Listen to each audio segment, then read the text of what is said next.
Good morning. In the next 20-30 minutes I will try to give you a brief general overview of what we call the PREFORMA challenge. So actually, what is at stake, what is the challenge that we want to address in the research and development work that we are about to tender. So what should actually drive the whole research and development work in the PREFORMA project? We create a kind of tagline to make that clear, and it has already been explained a bit at length by Bert. So what is actually the main challenge that should drive the research and development work here? That is to empower memory institutions to gain full control over the technical properties of digital content intended for long-term preservation. So it's a kind of very compact, concise definition of what we aim for. Does it mean technical properties? So it's about different type of containers, differences in one container format, encoding, embedded metadata, etc. Digital content, we will focus on text, image, sound, and moving image. And also it's content that can be deposited at a memory institution. So memory institutions simply have to accept what they get in their memory institution without asking any further criteria. Or it can be about digitized content. So perhaps in-house, externally produced digital representations of their collection objects. So that's what we understand by digital content. And what is long-term preservation and how to realize long-term preservation is actually about developing a preservation strategy. So a strategy on how to transform, repackage, emulate digital objects, so we're able to preserve the content on the long term. So we want to gain full control. How are we going to gain control or try to gain control about something which we don't have full control on? Well, by addressing the people or targeting the people that control the software that produce these preservation files that we are supposed to preserve. So how are we going to targeting? It's really, the process is really about how are we finding ways to target these people that control the software.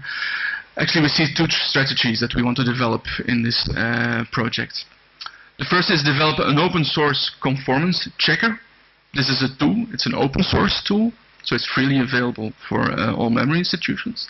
So they're sure that on the long term they will have this tool to check their collections. And what does the tool do?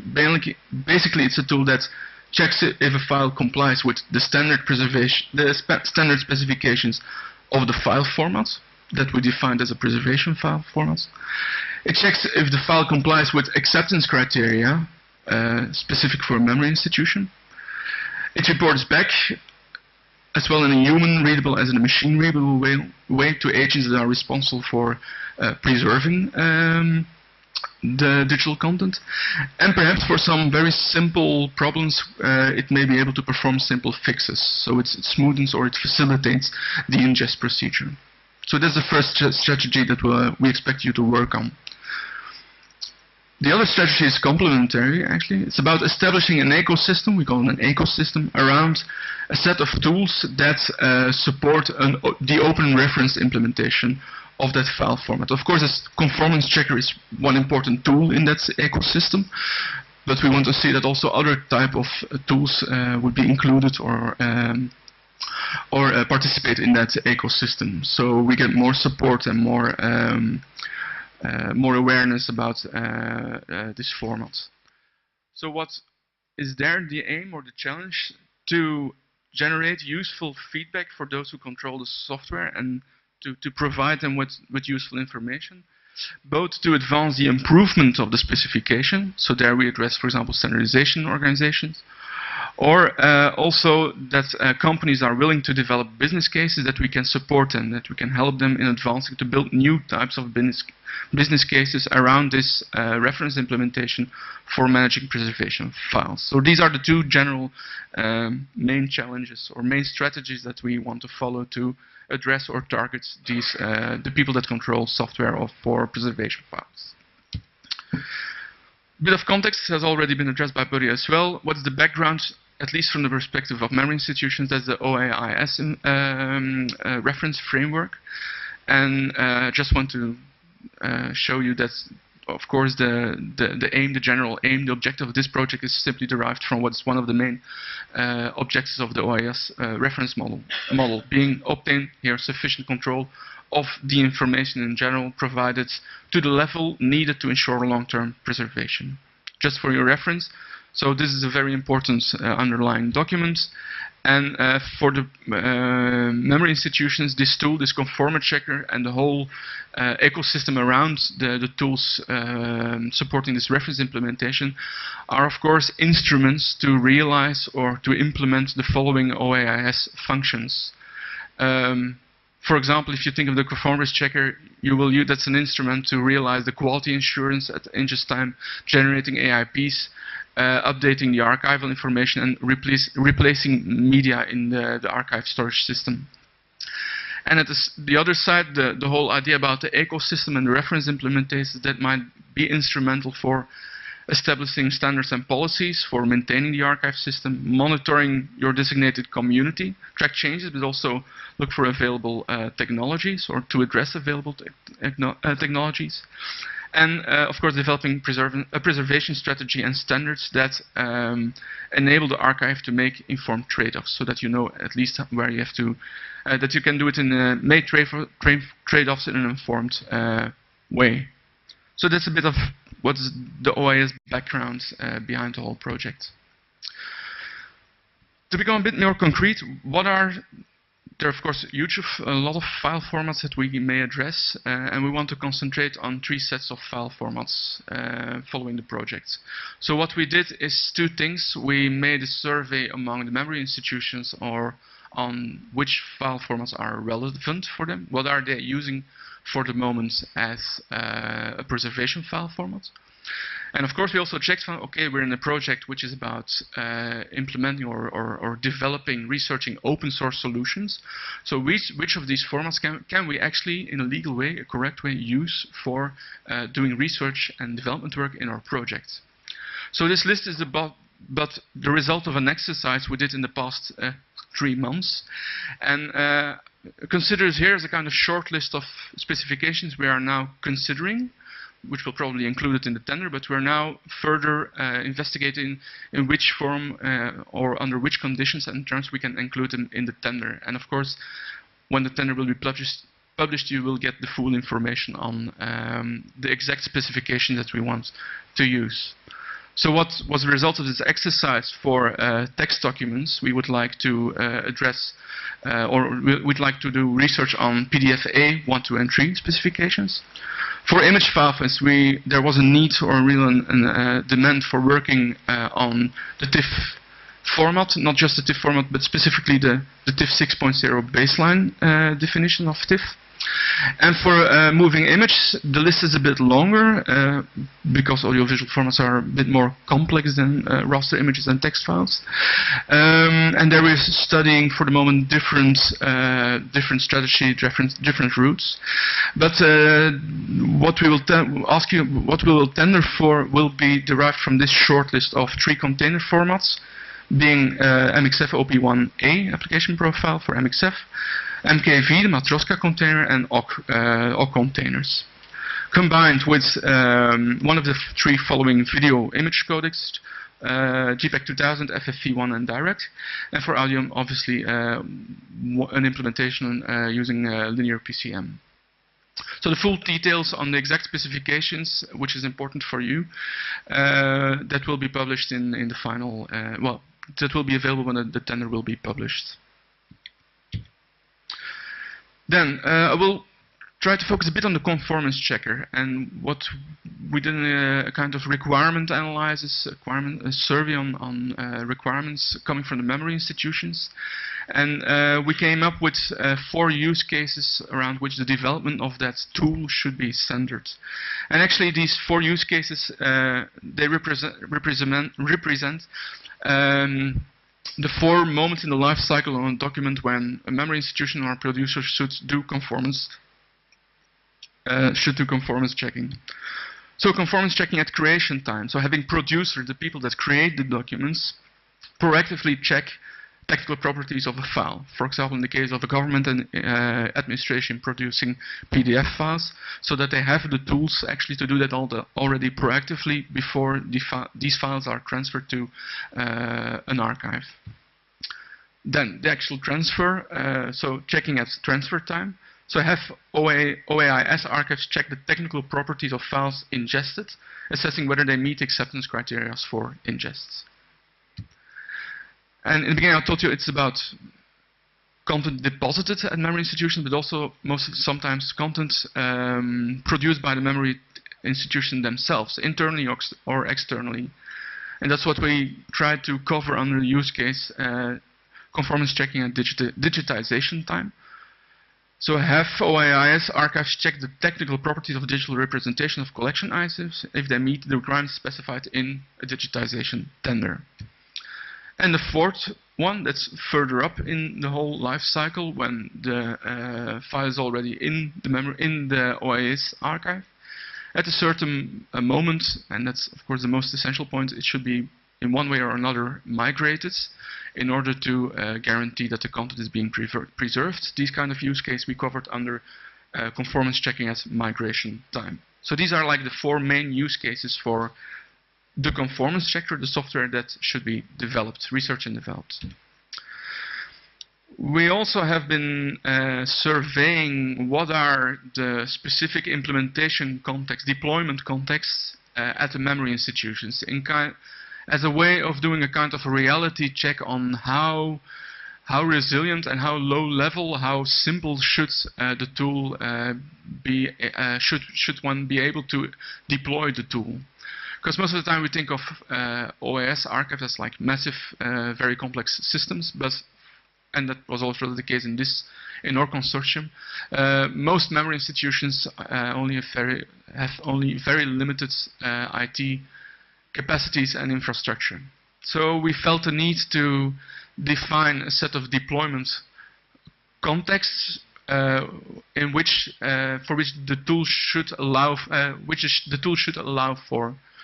I might want to make explicitly clear that it's not part of the project that deployment as such that the tool is deployed at one of the memory institutions. There's only one real case where the tool will be deployed within the scope of the project, and it's at the PREFORMA website, evidently, to demonstrate the use and the functionality of the tool. But actually that's more or less of an exception. But we defined three other deployment contexts from which we derive technical requirements for the tender. So you should be able to allow to package the tool and package it as an executable and run it on a PC, and that's specifically for really small museums that only have a couple of PCs, but are at the same time responsible for doing digital preservation of digital representations or even digital born contents. The two other ones are quite evident. The tool should allow for deployment in a network-based solution, might be like dedicated server cloud solutions used by digital repositories. And of course, most of the memory institutions already have a kind of tool chain or workflow in place. And this tool should allow for integrating it, implementing it within an existing, often even proprietary legacy system. Then, thinking about how the tool should be structured and how it should be as compatible and modular as possible, we felt the need that we had to come with a very high-level description of the different functions of the tool. You saw them already in the beginning. So how do we envisage the tool for the moment from an architectural point of view? Actually, it consists of a shell through which the conformance checker interacts with other applications and which allows for integrating multiple conformance checkers there should be in the end. We'll explain that further later. But then there are actually four main modules that we want to see in each tool. An implementation checker, which is just about checking what is in the standard specifications. So, which simply checks, is it a PDF-A or is it not?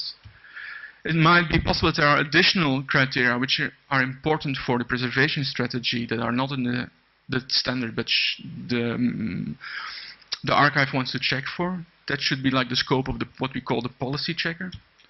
We have a kind of reporter that interprets the information from the two checkers and outputs it again in a machine-readable or human-readable format, depending on the use case.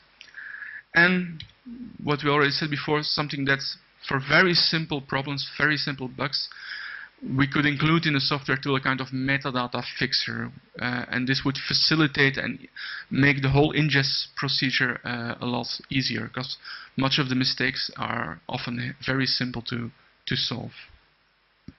So about this shell, why this idea of a shell on top of this conformance checker?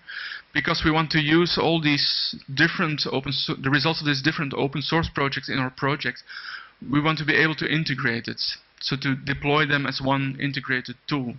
Also, to be sure that the tools are really modular and are easy to integrate. So it's a kind of exercise to guarantee the interoperability and modularity of the tools that will be developed in different open source projects. So we envisage this as what we now tender are a set of conformance checker with shells, but they can easily be combined when deploying it as one tool, conformance checking tool. And memory institution X or memory institution Y could possibly require different kind of conformance checker depending on the content that's being ingested. So that was for the conformance checker. Let's move to the second challenge, like establishing this ecosystem around the reference implementation. So we said we want to address or to target the people that control the software, but actually we want to address three types of stakeholders. First of all, developers. These are really the people that are developing editors, file editors, transcoders. They are really define what is technically possible. Digital preservationists, who have an important role in defining acceptance criteria, conformance criteria at digital repositories. So of course we're also depending on them to put the minimum level high enough. So that's an important group that we want to address.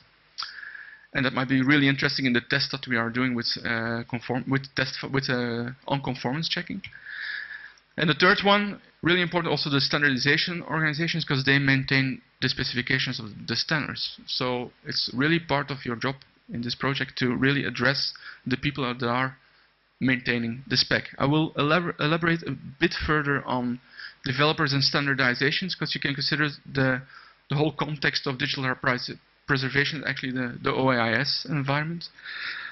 But to talk about developers, the question is, okay, how can we advance the development by creating this ecosystem, advancing the development of new open source business models? And there are, like, we see three possible business cases, and we're really happy to hear your input or your idea about this. But we see actually three main types of business models on working on commercializing the component that will be built in this project. First one is simply I combine it with the product, your own software that you already have now, and integrate it and sell it as one whole tool. The other one is, okay, you use the core conformance checker. We create you a basic tool that fits into this OAIS workflow.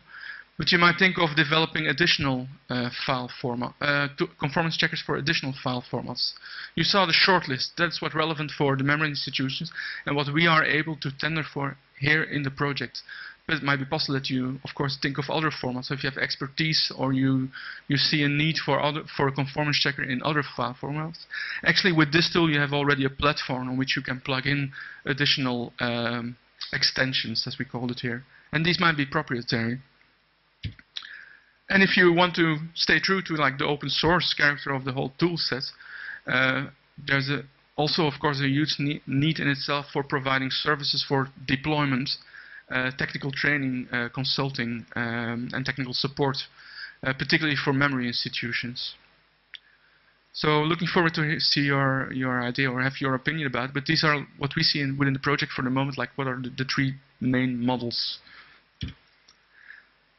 That was for developers. If we talk about addressing or targeting the standardization organizations, we're actually working on continuous improvement of the standard specification. Or we want to work on the continuous improvements of the standard specifications.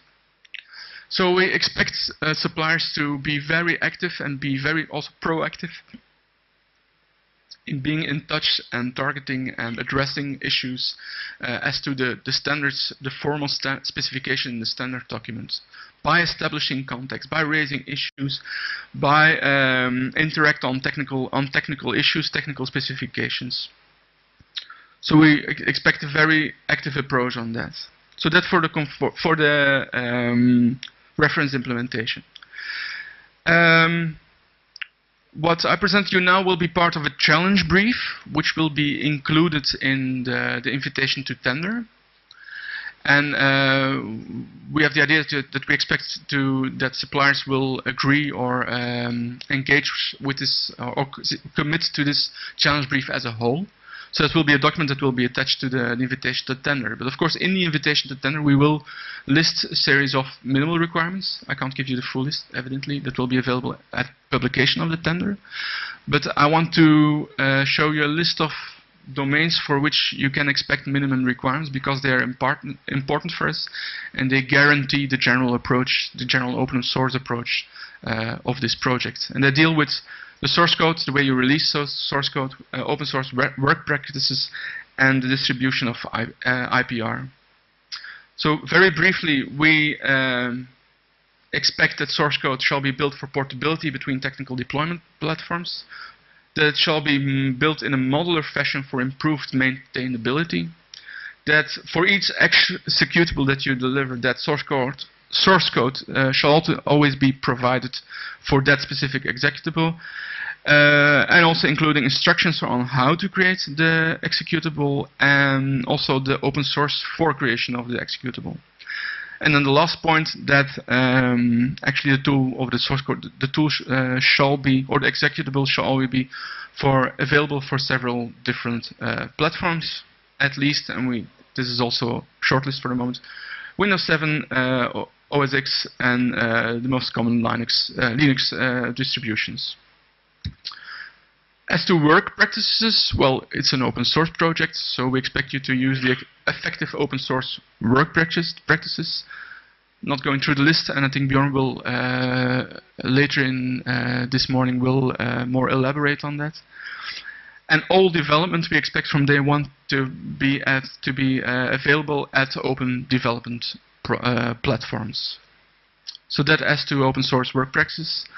And then for IPR distributions, so this is also a very important point, we expect that all software developed during the project shall be provided under the two specific open source, or one of the two specific open source licenses, GPL version 3 or later, or Mozilla Public License version 2 or later. And that also goes for the source codes. And then as to digital assets, I call it digital assets, but we mean really all artifacts, files that you produce during the prototyping, design and prototyping, as well as all the documentation, technical documentation, the reference documentation we expect to be published under Creative Commons CC BY license.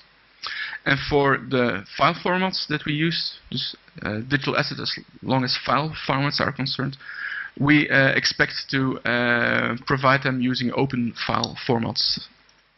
But also that will be further elaborated later on. So okay, this was like the general overview, so I hope you got more or less a picture of the whole. There is a question and answer session later on, unless there are really specific questions on this presentation, because then we can continue with Antonella, who will give you more information on the actual procedure budget for the project, all the more procedural details, and also the work package and how it's the research and design work is being organized. So Antonella, if you want to.